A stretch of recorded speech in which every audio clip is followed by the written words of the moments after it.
Audio Jungle। नमस्कार, मैं हूं गुरलीन कौर और आप देख रहे हैं बीएस लाइव न्यूज। चलिए देखते हैं आज का समाचार।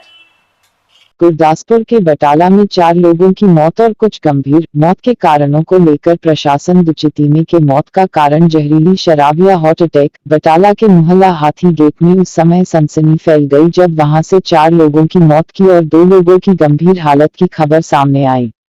खबर मीडिया में आने के बाद प्रशासन हरकत में आया और बटाला सिविल अस्पताल की टीम एसएमओ की अगुवाई में हाथी गेट मोहल्ला में पहुंची। वहीं मरने वालों की मौत के कारण साफ नहीं हो पा रहा है, क्योंकि कुछ लोग की तरफ मौत का कारण जहरीली शराब को और कुछ लोगों की तरफ से हार्ट अटैक को कारण बताया जा रहा है। वहीं एसएमओ सिविल अस्पताल के मुताबिक मौत के कारणों का पोस्टमार्टम के बाद ही पता चल पाएगा। वहीं आपको बता दें कि मरने वाले 4 लोगों में से एक का मृतक शव सिविल अस्पताल बटाला में रखा गया है। 2 लोगों का परिवार के द्वारा सुबह सेवले ही संस्कार कर दिया गया था और एक का शव अमृतसर अस्पताल में रखा गया है। वहीं मरने वाले भिंदा नामक व्यक्ति के पारिवारिक सदस्य का कहना था कि देर शाम मृतक घर आया तो उसने नजर कम होने की शिकायत की और कुछ देर बाद उसकी तबीयत बिगड़ने लगी तो उसको बटाला सिविल अस्पताल ले जाया गया। यहां से उसे रेफर कर दिए गए और अस्पताल में इलाज दौरान उसकी मौत हो गई। वहीं उनका कहना था कि भिंदा शराब पीकर घर आया था, उसके बाद ही उसकी तबीयत बिगड़ने लगी। वहीं मोहल्ला वासियों का कहना है कि मोहल्ले में कुछ लोगों की तबीयत अचानक बिगड़ने लगी, जिनमें से 4 लोगों की मौत हो गई और कुछ लोग अमृतसर अस्पताल रेफर किए गए हैं। वहीं उनका कहना था कि यह मौतें शराब के कारण हुई है या फिर हार्ट अटैक से हुई है, इसके बारे में सेहत विभाग ही पता लगा सकता है। वही घटना मीडिया में आने के बाद हरकत में आए प्रशासन ने कदम उठाते हुए सिविल अस्पताल की टीम को एसएमओ संजीव भल्ला की अगुवाई में उक्त मोहल्ले में भेजा। वही एसएमओ संजीव भल्ला ने बताया कि 4 लोगों की मौत की और कुछ लोगों के गंभीर होने की इत्तलाह मिली थी। मौके पर पहुंचकर लोगों से अपील की है कि अगर किसी को कोई शारीरिक मुश्किल है तो वह अस्पताल में पहुंचे, सेहत विभाग को इत्तलाह दे, ना कि घर में बैठा रहे। वही एसएमओ ने 4 लोगों की मौत के कारणों के बारे में कहा कि एक मृतक का शव अस्पताल में रखा गया है, उसका पोस्टमार्टम करने के बाद ही इन सभी की मौत का कारण सामने आ पाएगा।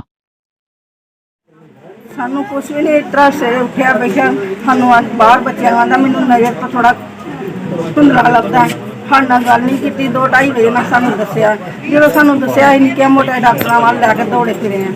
शामी वेख्या सानू फोन पिया, कुड़ी उतों हस्पतालों बुलाई ने मैनू कहा कहनी तू इतने उत्थे खड़न नालों सीधा अमृतसर करो। असीं अमृतसर लैके तुर गए, उत्थे गया है अजे उत्थे साह चलते पे, जो अंदर खड़िया बस एमरजेंसी च पाया तो 10 मिनट भी नहीं कटे, उन्हें सगों उत्थे ही रख लिया, इहदा पोस्टमार्टम करना।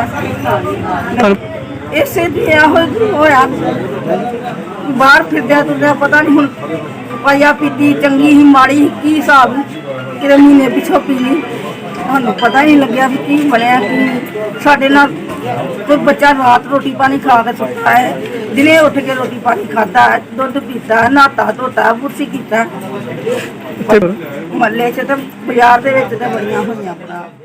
और सानू जो कल पता लगा कि लोग सारे नौजवान लड़के जो अटैक के नाल मर रहे ने, असी हर घर के जाके देखा, सानू ये पता लगा पता नहीं शराब के नाल मर रहे, लेकिन इन्होंने को असी कन्फर्म किया वो कह रहे हैं कि शराब के नाल और ये मर रहे हैं अटैक के नाल, गर्मी के नाल हो रहा वा। जिस घर के भी गए तो 4 मौतां हुई ने और होर भी थावां ते बड़ियां हुई ने, सानू इस विषय च पता नहीं है।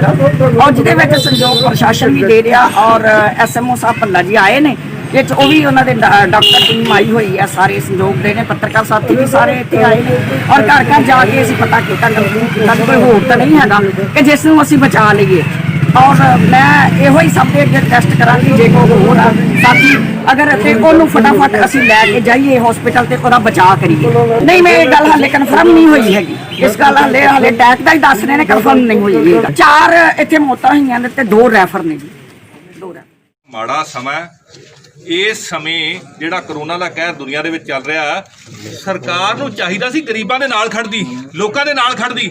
ਇਹ ਕਿਹਦੇ ਨਾਲ ਖੜੀ ਹੈ? ਜ਼ਹਿਰੀਲੀ ਸ਼ਰਾਬ ਵੇਚਣ ਵਾਲਿਆਂ ਨਾਲ ਖੜੇ ਆ, ਚਿੱਟਾ ਵੇਚਣ ਵਾਲਿਆਂ ਨਾਲ ਖੜੇ ਆ, ਮਾਫੀਆ ਨਾਲ ਖੜੇ ਆ। ਔਰ ਤੁਸੀਂ ਖੰਨਾ 'ਚ ਦੇਖਿਆ, ਰਾਜਪੁਰੇ ਦੇਖਿਆ, ਉਹੀ ਹਾਲਾਤ ਇੱਥੇ ਨੇ। ਇੱਥੇ ਜ਼ਹਿਰੀਲੀ ਸ਼ਰਾਬ ਪਹਿਲਾਂ ਵੀ 18 ਲੋਕਾਂ ਦੀ ਡੈਥ ਹੋਈ ਸੀ, ਹੁਣ ਵੀ ਹੋਗੀ। ਇਹਦਾ ਮਤਲਬ ਜਿਹੜੇ ਲੋਕ ਪਹਿਲਾਂ ਕਾਬਜ ਸੀ ਉਹੀ ਹੁਣ ਕਾਬਜ ਆ, ਸਿਰਫ ਪੱਗਾਂ ਦੇ ਰੰਗ ਬਦਲੇ ਆ, ਲੋਕਾਂ ਨੂੰ ਲੁੱਟ ਰਹੇ ਆ, ਲੋਕਾਂ ਨੂੰ ਮਾਰ ਰਹੇ ਆ। ਇਹਦੀ ਮੈਜਿਸਟਰੀਅਲ ਜਾਂਚ ਹੋਣੀ ਚਾਹੀਦੀ ਆ। ਪਤਾ ਲੱਗਣਾ ਚਾਹੀਦਾ ਕਿ ਮੁੱਖ ਮੰਤਰੀ ਦਾ ਘਰ ਹੀ ਇਹਨਾਂ ਦੀ ਪੁਸ਼ਤਪਨਾਹੀ ਕਰ ਰਿਹਾ। ਪੰਜਾਬ ਦੇ ਮੁੱਖ ਮੰਤਰੀ ਦਾ ਘਰ ਲੋਕਾਂ ਦੀ ਬਾਂਹ ਫੜਨ ਦੀ ਥਾਂ ਤੇ ਜ਼ਹਿਰੀਲੀ ਸ਼ਰਾਬ ਵੇਚਣ ਵਾਲਿਆਂ ਦੀ ਪੁਸ਼ਤਪਨਾਹੀ ਕਰ ਰਿਹਾ। ਨਹੀਂ ਤਾਂ ਜਿਨ੍ਹਾਂ ਅਫਸਰਾਂ ਦੀ ਇੱਥੇ ਡਿਊਟੀ ਸੀ, ਜਿਨ੍ਹਾਂ ਦੇ ਨੱਕ ਥੱਲੇ ਹੋ ਰਿਹਾ ਸੀ, ਉਹਨਾਂ ਨੂੰ ਫੜ ਕੇ ਅੰਦਰ ਦੇਵੇ ਕੈਪਟਨ ਅੰਦਰ। ਕਈਆਂ ਦੇ ਪੋਸਟਮਾਰਟਮ ਨਹੀਂ ਹੋਏ। ਪੋਸਟਮਾਰਟਮ ਬਿਲਕੁਲ ਹੋਣੇ ਚਾਹੀਦੇ ਆ। ਜੇ ਨਹੀਂ ਹੋਏ ਇਹਦਾ ਮਤਲਬ ਕਿਤੇ ਨਾ ਕਿਤੇ ਇਹਨਾਂ ਨੇ ਉਹਨਾਂ ਨਾਲ ਚਲਾਕੀ ਕੀਤੀ ਆ। ਉਹ ਰਿਸਪੌਂਸਿਬਿਲਟੀ ਫਿਕਸ ਹੋਣੀ ਚਾਹੀਦੀ ਹੈ, ਕਿਉਂਕਿ ਇਹ ਜਦੋਂ ਡੈਥ ਹੋ ਜਾਂਦੀ ਹੈ ਐਸਟੀਐਮ ਦੀ ਰਿਸਪੌਂਸਿਬਿਲਟੀ ਆ। ਐਸਟੀਐਮ ਤੇ ਕਾਰਵਾਈ ਹੋਣੀ ਚਾਹੀਦੀ ਹੈ। ਜੇ ਪੋਸਟਮਾਰਟਮ ਨਹੀਂ ਹੋਏਗਾ ਹੀ ਸ਼ੁੱਡ ਹੈਵ ਇੰਟਰਵੈਂਟ। ਹਰੇ ਉਸ ਮਤਲਬ ਸਮੇਂ ਰਹਿੰਦੇ ਉਹ ਤੇ ਕਾਰਵਾਈ ਹੋਣੀ ਚਾਹੀਦੀ ਹੈ। ਤੁਸੀਂ ਜਦੋਂ ਐਡਾ ਵੱਡਾ ਕਹਿਰ ਹੋ ਗਿਆ ਤਾਂ ਕਹਿਰ ਹੈ। ਇੱਕ ਨਿੱਕੇ ਜਿਹੇ ਬੱਚੇ ਦਾ ਬਾਪ, 10 ਸਾਲ ਦੇ ਬੱਚੇ ਦਾ ਬਾਪ ਤੁਸੀਂ ਜ਼ਹਿਰ ਦੇ ਕੇ ਮਾਰਤਾ, ਉਹਦਾ ਪੋਸਟਮਾਰਟਮ ਨਹੀਂ ਕਰਾਓਗੇ ਤੁਸੀਂ? ਇਹ ਸਰਕਾਰ ਦੀ ਅਣਗਹਿਲੀ ਨਹੀਂ ਕਹਿ ਰਿਹਾ, ਇਹਨਾਂ ਦੀ ਬਦਲੀਅਤ ਆ। ਬਦਲੀਅਤ ਸਰਕਾਰ ਹੈ। ਹੁਣ ਇਹ ਲੋਕਾਂ ਨੂੰ ਬਦਲਣੀ ਪੈਣੀ ਹੈ ਸਰਕਾਰ। ਜਿਹੜਾ ਮੁਆਵਜ਼ਾ ਦਿੱਤਾ ਐਲਾਨ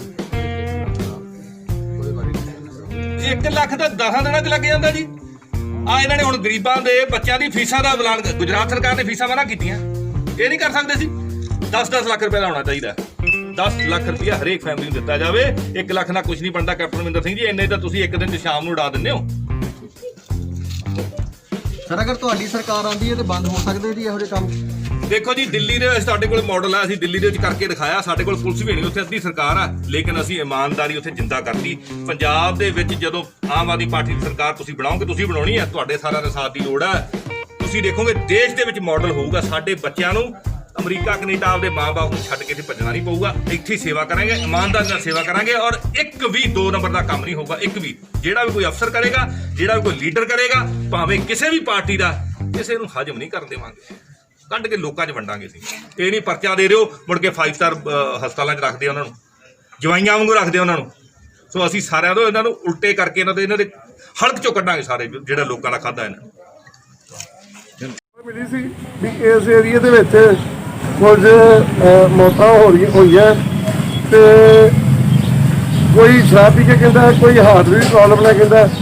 ਐਗਜ਼ੈਕਟ ਕਾਜ਼ ਦਾ ਤਾਂ ਪਤਾ ਪੋਸਟਮਾਰਟਮ ਤੋਂ ਜਾਂ ਡਿਟੇਲ ਹਿਸਟਰੀ ਤੋਂ ਪਤਾ ਲੱਗੇਗਾ ਜਦੋਂ ਲੋਕ ਦੱਸਣਗੇ। ਪਰ ਇਸ ਵੇਲੇ ਮੇਰੀ ਇਹ ਸਾਰਿਆਂ ਨੂੰ ਤਾਕੀਦ ਹੈ, ਮੈਂ ਘਰ ਘਰ ਜਾ ਕੇ, ਗਲੀ ਗਲੀ ਜਾ ਕੇ ਇਹ ਅਪੀਲ ਕੀਤੀ ਹੈ ਵੀ ਜੇ ਇਸ ਵੇਲੇ ਵੀ ਕੋਈ ਵੀ ਮਰੀਜ਼, ਕਿਸੇ ਵੀ ਤਰ੍ਹਾਂ ਦਾ ਕੋਈ ਮਰੀਜ਼ ਇੱਥੇ ਹੈਗਾ, ਉਹ ਸਾਡੇ ਕੋਲ ਹਸਪਤਾਲ 'ਚ ਆਏ। ਉਹਦਾ ਅਸੀਂ ਮੁਲਾਂਕਣ ਕਰਕੇ ਜਾਂ ਤਾਂ ਉਹਨੂੰ ਘਰ ਵਾਪਸ ਭੇਜਾਂਗੇ, ਜਾਂ ਉਹਦਾ ਉੱਥੇ ਟ੍ਰੀਟਮੈਂਟ ਕਰਾਂਗੇ, ਜਾਂ ਜੇ ਕੋਈ ਹਾਇਰ ਸੈਂਟਰ ਤੋਂ ਰੈਫਰ ਕਰਵਾਉਣਾ ਹੋਏਗਾ ਤਾਂ ਕਰਾਂਗੇ। ਕੀਮਤੀ ਜਾਨ ਨੂੰ ਬਚਾਉਣਾ ਜ਼ਰੂਰੀ ਹੈ। ਮੇਰੀ ਫਿਰ ਸਾਰੇ ਮੁਹੱਲਾ ਵਾਸੀਆਂ ਨੂੰ, ਸਾਰੇ ਮੋਹਤਬਰਾਂ ਨੂੰ ਇਹ ਅਪੀਲ ਹੈ ਵੀ ਕੋਈ ਵੀ ਬੰਦਾ ਚੁੱਪ ਚਪੀਤੇ ਘਰ ਨਾ ਪਿਆ ਰਹੇ। ਜੇ ਕਿਸੇ ਨੂੰ ਕੋਈ ਤਕਲੀਫ ਹੈ ਉਹ ਸਾਡੇ ਕੋਲ ਆਵੇ, ਅਸੀਂ ਉਹਦੀ ਟ੍ਰੀਟਮੈਂਟ ਕਰੀਏ। ਕਿੰਨੇ ਐਡਮਿਟ? 4 ਤੋਂ 5 ਜੋ ਅਸੈਸਮੈਂਟ ਲੱਗੀ ਹੈ ਉਹ ਡੈਥ ਹੋਈਆਂ ਨੇ, ਤੇ ਇੱਕ ਪੇਸ਼ੈਂਟ ਸਿਵਲ ਹਸਪਤਾਲ 'ਤੇ ਮੈਂ ਟੈਲੀਫੋਨ ਕੀਤਾ ਐਮਰਜੈਂਸੀ ਤੋਂ, ਸਵੇਰੇ 10:30 ਵਜੇ पहुंचा, ਜਦੋਂ ਉਹਨਾਂ ਨੇ ਮੁੱਢਲੀ ट्रीटमेंट दे के मसला आज के समाचार में इतना ही। फिर मुलाकात होगी अगले समाचार के साथ। देखते रहिए BS लाइव न्यूज़।